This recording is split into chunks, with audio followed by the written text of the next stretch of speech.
Someone Better by I_M_Ellie on AO3.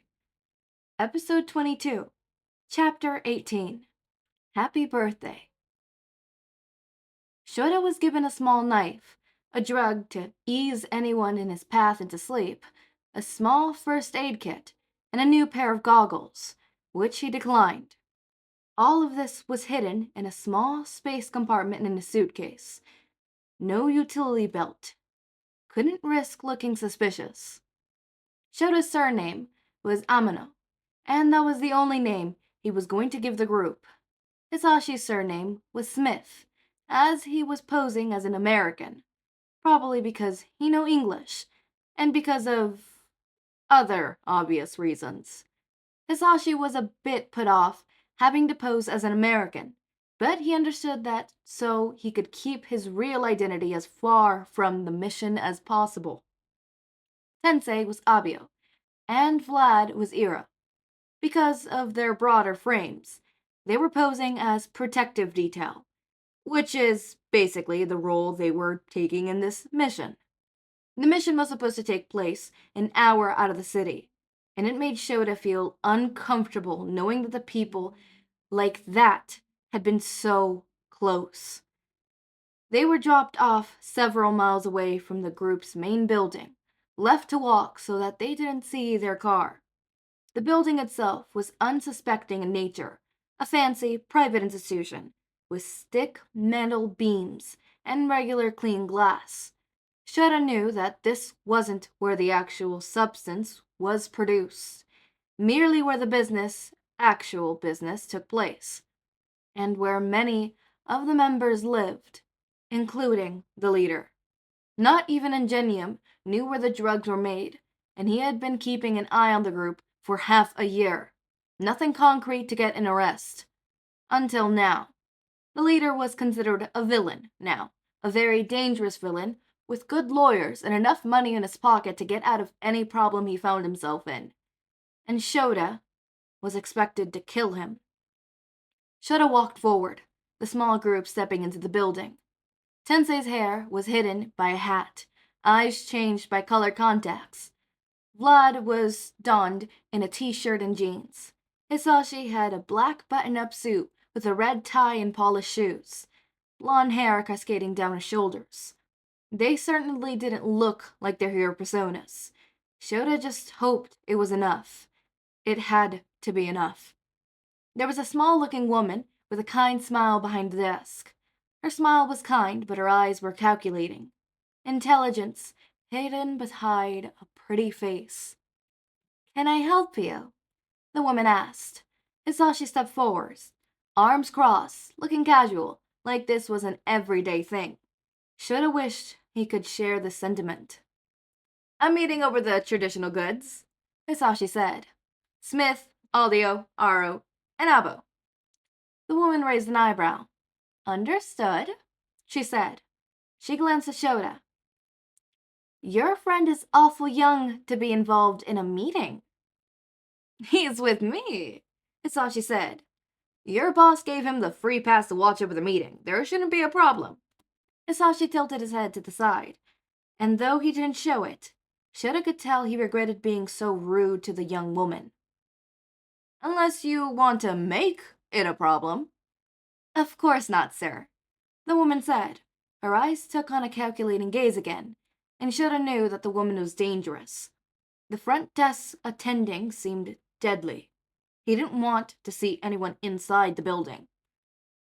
They've been told to expect dangers that they've never thought of. This was an elaborate, old, thought-out business, and that it had taken months to plan out and infiltrate. Shouta wondered if there was a weapon under the woman's desk, or if her quirk alone would be enough to kill them without a fuss.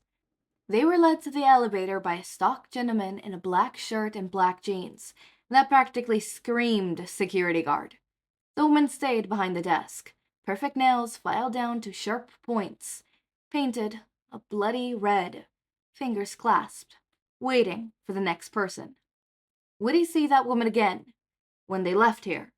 Would they leave this building now that they were in it? The answer to that question was more unclear than he liked. The elevator was shriek metal and marble floor that seemed too heavy for something that was supposed to support 5 people. The man in the black didn't push a button, didn't make any sudden movements, didn't do anything to indicate that the large metal contraption should start moving to this or that floor. They were in there for a moment, just long enough for the doors to close behind Vlad, and then the elevator was going down. They were on the ground floor, and the elevator was going down. That took out several means of escape, though it wasn't entirely surprising. Of course, the super secret organization had an underground portion. Why wouldn't it? There weren't any windows to escape in now, no fire escapes, and the elevator was rather quickly going down level after level, which meant stairs wouldn't be much of an option either.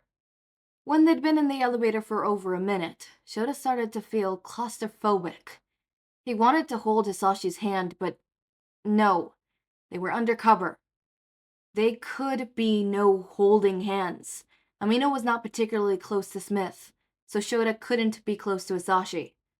Look young, unsuspecting, curious, maybe a bit of an idiot. Shoji's voice flashed through his mind. In my experience, people are more likely to let something slip if they think you aren't intelligent enough to understand what they're saying. Shouta glanced around the elevator, mouth feeling a bit dry, and rocked back and forth in his heels. Curious and ignorant. He could do that. His eyes glanced over to Hizashi, and the other man's face was an impassive mask, nothing penetrating through, though his eyes, just barely visible at this angle though, through his eyes, looked a bit amused. The elevator dinged, and Shouta felt all of the air rush out of his lungs as he and the rest of the group exited the contraption. There were long silver hallways, spitting in 2 different directions, and even more silver hallways split up from those. It was almost like it was designed to be confusing. It probably was. Each person that walked up and down the hall had a small, thin, simple tablet. On the tablets appeared to be several dozen buttons, and their eyes never left the small screens at the top, green arrows pointing them along. Did this leader's own people need a GPS to navigate his building? He needed to get one of those tablets if he was going to complete this mission. If he was right, their so-called transactions of good and money would take less than 48 hours. The mission would, hopefully, end right on his birthday. Hopefully. Shouta wasn't sure he'd be able to celebrate his birthday if he was successful in what he was assigned to do. How could he celebrate? Go to the movies and go out to dinner and laugh with his friends and tell stories to Izuku if he knew that, less than a week prior, he had ended a man's life, even if said man was the scum of the earth. The security guard let them down the long, winding silver hallway, taking several twists and turns as he did, to a single room acquainted with 4 small twin beds. The room was dusty, and the beds were plain, rough sheets fitted onto stiff mattresses. "This will be your room for the duration of your stay," the security guard said. "When we're ready for you, you'll be summoned." Hisashi nodded, and the security guard left the room, closing the door behind him. When Tensei checked the door, it was locked. Rich, powerful, and paranoid. That wasn't a good combination. Hisashi opened his mouth to say something, and Tensei and Vlad shushed him at the same time. Shouta dug a hand across his lips and flicked his fingers in a lock it and throw it away key gesture.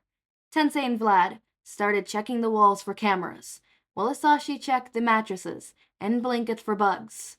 Nothing so far. Shouta glanced over the room, eyes coming to rest on the singular circular light on the ceiling covered by a plastic dome. He snapped his fingers, and 3 pair of eyes came to look at him.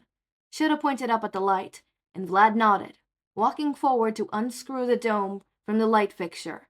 And right there, dangling from the light bulb, by a wire, a small circle of copper. A bug. "Watch what you say," Hisashi mouthed to the others, and the 3 men nodded. They couldn't destroy the bug, not without anyone finding out. That just took away another advantage. Safe communication. No cameras, though. Paper? Tensei mouthed. Shouta was getting increasingly grateful that he could read lips. Hizashi shook his head. Vlad frowned before pointing at the fine layer of dust on the floor. They gathered in a loose circle on the floor, a large stress of dust space between them. It made Shouta wonder when was the last time someone stayed in this room. Tablet. Shouta wrote on the floor. Hizashi nodded. Always change? Hizashi mouthed. Guard. Vlad. Door's locked. Tensei reminded them. Right. Vlad could break that door easily if he wanted to. Hizashi mouthed. If I have to. But that would blow our cover. Only if we have to. Eraser still has to do his part. Steal files, kill a man. When summoned, steal tablet. Map out an area. Tonight, steal files. Find out who the leader is and where. That's the agenda. Shut a mouth. That's what I'll do. And if things go south? Hope that it doesn't. Tensei mouthed. Izuku's head felt uncomfortably hot, and the aching in his stomach wasn't letting up. He slept through the night, and Unkisho and Unkisashi still weren't home. Come on, Izuku. Time to get up for school, Auntie Nem said through a yawn. Izuku didn't move. He thought if he moved, he would start crying. It all hurt so much. Izuku, come on, Tiger. It's time for school. You'll get to see your friends. She was trying. He didn't want to bother her or hurt her feelings. He sat up, and his stomach cranked tightly, and he had to stop himself from crying out. Izuku, what's wrong? Tummy ache, Izuku said. Oh, do you think you can go to school, or do you need to stay home? School, Izuku said. Auntie Nemuri was tired. She wanted to go back to bed. She wouldn't be able to do that if he stayed home sick. Auntie Nemuri frowned. If you say so, Zu. He was at school in his classroom an hour and a half later. Auntie Nem brought him a sausage biscuit from McDonald's, but he could only pick at it.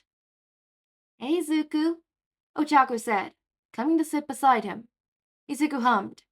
He had his head resting on his crossed arms, and he was trying not to move too much. It hurt too much for normal movement. He just wanted to hold still and wait for it to pass. Denki sat down next, and then a sniffling Hitoshi. Then Mei came barging into the table in her regular fashion, sitting in the chair across from him. What's wrong, Zuku? Denki asked. Izuku shrugged. He didn't know. All he knew was that his head hurt, and his heart hurt, and his tummy hurt, and he wanted to cry. Hurts, Izuku stuttered.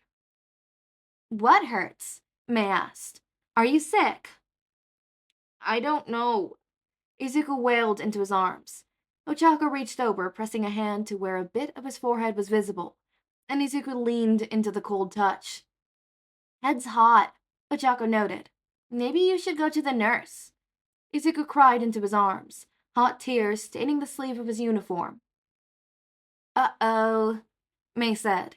Had Izuku looked up, he would have seen a panically Hitoshi and an utterly lost Denki, a confused Mei, and a concerned Ochako. 5-year-old children really weren't equipped to deal with this type of situation. I'll go get a teacher, Ochako said, determined-mindedly, running off to do just that. Izuku cried into his arms harder as Ochako left, and the world dissolved into bright lights and confusion. Shouta was sitting beside Hizashi on one of the twin beds. Tensei and Vlad were laying down on the 2 twin beds across the room. Vlad staring up at the ceiling sulkily, and Tensei with an arm resting across his face, presumably catching up on some sleep.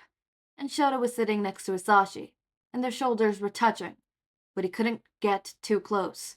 Couldn't hold his hand because they couldn't risk the chances of someone watching. Shouta sighed, his head falling back against the wall behind the beds, hands on elbows. Tap, tap, tap. He hadn't realized how much he depended on the little touches from Hizashi when he was anxious until now. A hug, a hand on his shoulders, intertwined fingers, or a kiss on the forehead. He felt a small tug on the sleeves of his shirt. His arm pulled out down from where it was tapping at his elbow, and then Hisashi's pinky finger was intertwined with his, hidden in the gap between their legs. Shota's shoulders slumped, and he relaxed against the back wall. There was still a thrumming in his chest, anxiety making the world go slightly fuzzy, and his head hurt. But he wasn't alone. He knew he wasn't alone, and that made all the difference.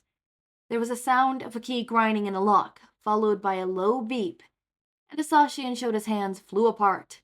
Sensei and Vlad sat up quickly, each of them scrambling to stand in the middle of the room at attention.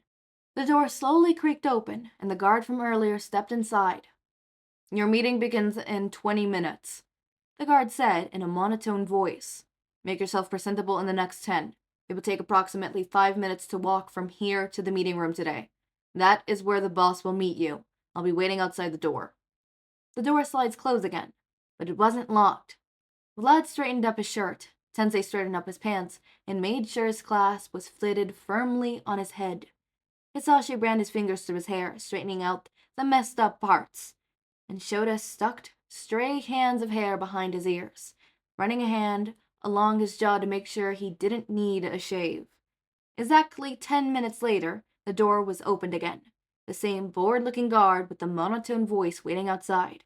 He gestured for the group to follow him, and Hisashi, Tensei, Vlad, and Shouta acquiesced. Shouta and Hisashi walking side by sides, a good 3 feet behind the guard, and Tensei and Vlad flanking them. There were so many twists and turns leading to the meeting room that it made Shouta feel dizzy, but the guard seemed sure of every stride, eyes never leaving the tablet in his hands, the little green arrow pointing him along. Every once in a while, Shouta would hear a loud crack, followed by sharp dragging noises coming from the walls, and it always made his stomach turn. The walls were rearranging themselves. The hallways were moving.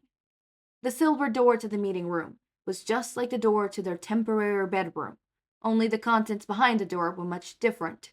Deep red walls and expensive paintings, dark hardwood flooring coated in wax, and a heavy wooden table that gleamed. The table alone was probably worth half his salary. Seated at the end of the table in the most dramatic fashion imaginable was a man with long hair thrown into a ponytail at the nape of his neck. He had a goatee, and cyan-blue eyes glinted in the dim light. He had on a white-collared shirt and iron slacks. The man was just as unnerving as Shoju, but different as well. Shoju had no emotion in his eyes. This man had emotions hidden behind a solid brick wall, and he would have to kill him. "Gentlemen," the man cried in the same jovial manner as Shoji had, "please sit.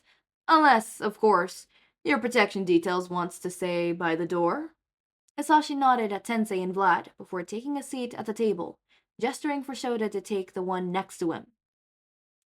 "So glad we have you here with us, Mr. Smith.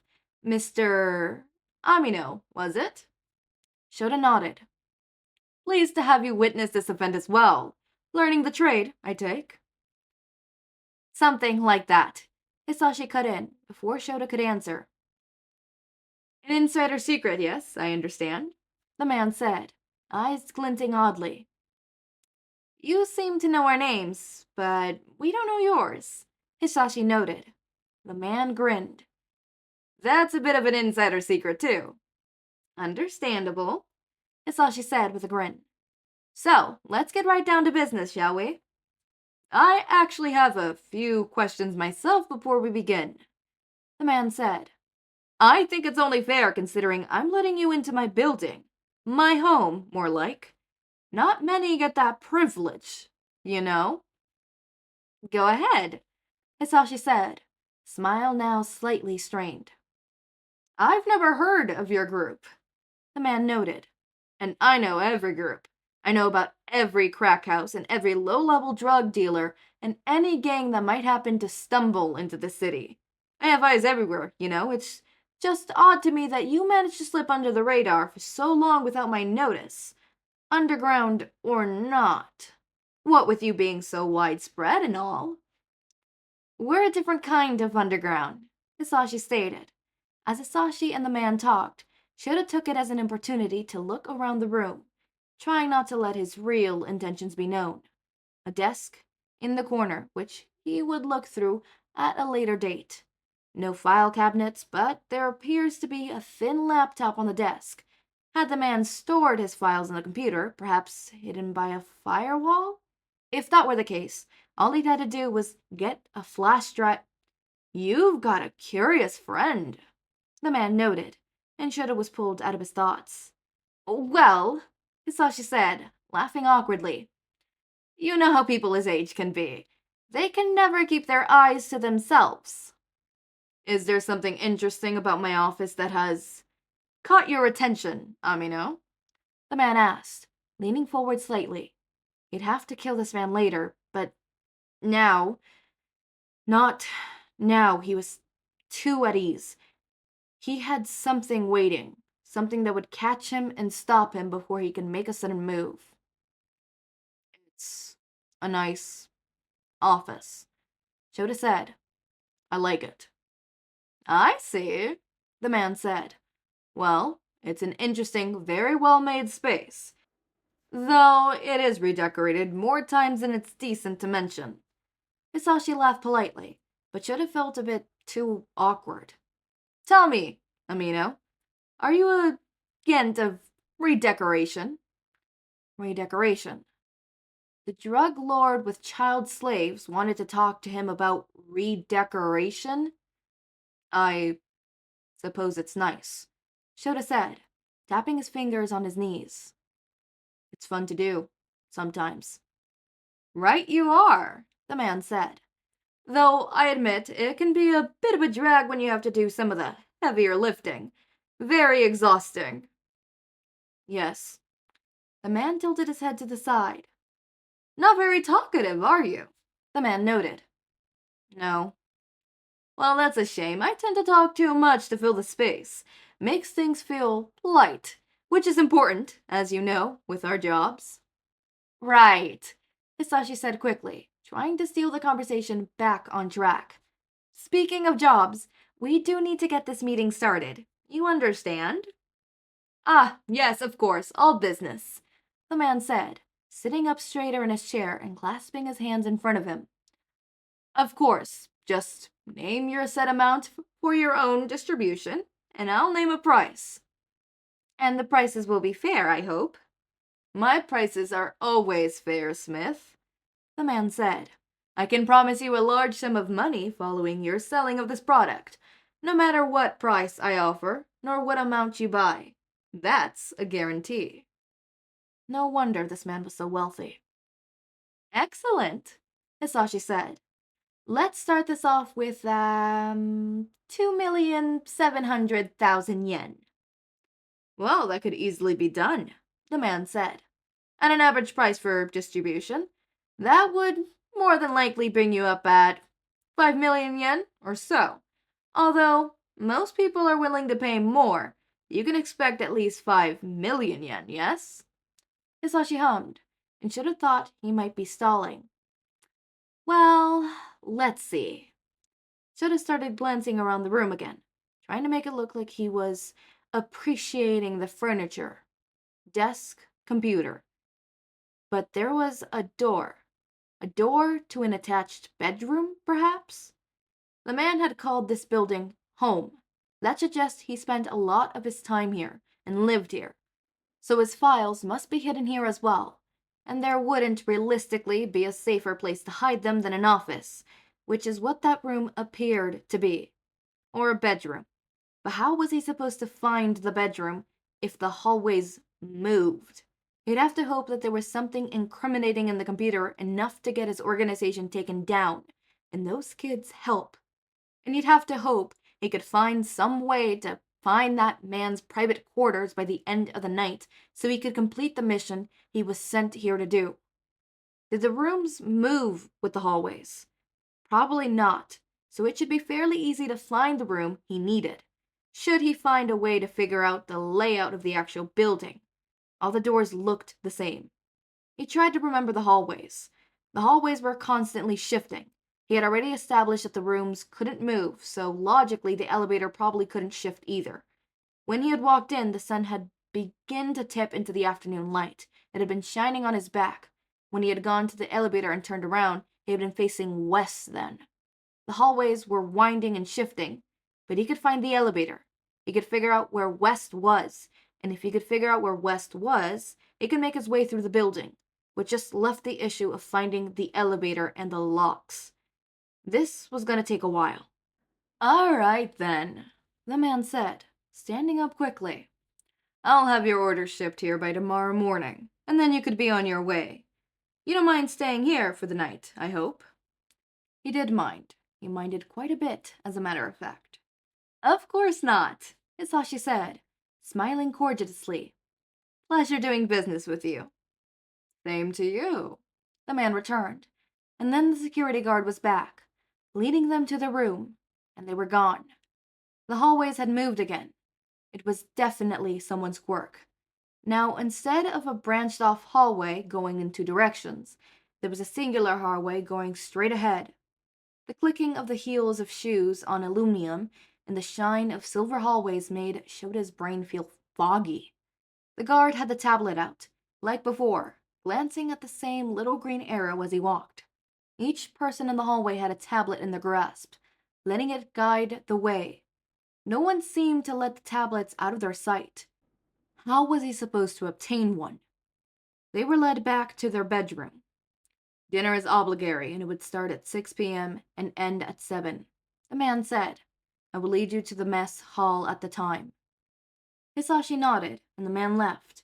The door clicked shut behind them, with the grinding of the key in the lock and a low beep. Vlad confirmed what they already knew. Locked. They couldn't speak freely, and there was no escape. They were stuck. Steal a tablet at dinner. Get info from others in the mess hall. I'll take care of the rest. Shut a mouth, and the rest of the group nodded, in understanding, some more hesitant than the others. No backing out now. Izuku, oh my god! "Miss Kamina, please, calm down." Nemuri spun around, jabbing a finger at the young nurse's chest. "Don't tell me to calm down," she snapped. Izuku, her nephew, her little knight in shining armor, her little tiger, who she was supposed to be responsible for while his uncles were doing who knows what, who knows where, was laying on a nurse's cot, face covered in pain even in his sleep, curled up onto his side. There was a sheen of sweat on his brow, and his forehead was sweating hot. God, Izuku needed to go to the hospital. But he wasn't in the hospital. He was in the nurse's office. "Why is he here?" Nemuri demanded. He should be getting medical treatment. He should be in the hospital getting blood tests and pain medication." She pointed a finger at the pained little boy. "Why is he still here?" "We can't just call an ambulance for a stomachache, Miss Kanya. You have to understand that we have protocol. You have to take him yourself." "Take him myself?" Nemuri echoed in disbelief. "In traffic. Are you kidding me? It would take an hour just to get to the hospital." "You can call an ambulance once you've checked him out of school," the nurse said, handing her a clipboard. "Sign here, please." Nemuri glanced back at Izuku, and hands shaking terribly, she signed the papers. Low-key, I kind of forgot that Izuku went to the hospital. Low-key, I kind of forgot how this chapter goes. Low-key, I'm starting to think that it's not going to end in this chapter. Like, the whole thing isn't going to end in this chapter. I think it's going to end on the next chapter, because this is way too little of time left, at least in my understanding. Also, the chapter only has, like, the next part of the chapter is only, like, 10 minutes long. God. Hold up. Should I do the rest? Or should I not? If you're hearing this, I'm not doing the rest, but the rest of the chapter is what I mean. Because I think the next chapter is also, yeah, the next chapter is exactly as long. Yeah, the next chapter. I think it's a little less long. Yeah, it's a little less long. But it's similar in length, you know? And, yeah.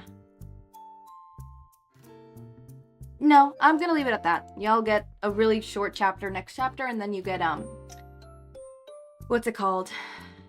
What's it called? God, what's it called? What's the word? What's the word? Words are not wording right now. Then you get the next chapter, which is also going to be probably broken up. Probably in 2 or 3 parts. I mean, this one is broken up or 2 or 3 parts. That one seems to be around the same, so it'd be broken up in 2 parts. Depending on my mood, depending on how I want to break it up and stuff. Yeah. As always, my raindrops, make sure to eat, sleep, drink water, take your meds. Have a wonderful day or night. Link to my Discord server and socials are down in the description. Subscribe to see more of my content, and thank you so much for watching.